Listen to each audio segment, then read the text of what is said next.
અડધી રાતે તમારો કોઈ પણનો ફોન આવે તો એમની તાકાત છે કે દીકરીને પોતાના ગમે તો ભાગી જાય, ગમે એવો મોટો ચબરબંધી હોય તો એમને પકડીને તમારા મા બાપને ત્યાં આવીને મૂકી જાય છે. આટલી તાકાત વાળા ભાઈઓ છે, ગમે એવો ચબરબંધી હોય. અને આજે સૌથી વધારે અમને દુઃખ થાય છે, આપણે સુખી સંપન્ન થયા છીએ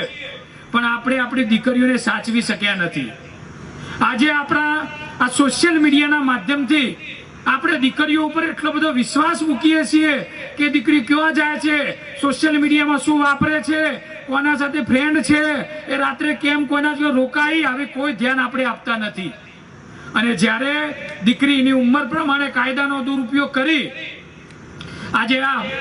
આપણા જેટલા પણ અસામાજિક તત્વો હોય, ગુંડાઓ હોય, આ લુખ્ખાઓ હોય, એ લોકો રાહ જોઈને બેઠા હોય છે કે જેવી દીકરી 15 વર્ષની થાય, 15 વર્ષથી લઈને 18 વર્ષની સુધી એને ફસાવે છે, ફોટા પાડે છે, વિડીયો રાખે છે અને ગમે તે કરી અને દીકરીને ફસાવી અને એને દબાણ કરીને કોઈ પણ ભોગે જેવી 18 વર્ષની થાય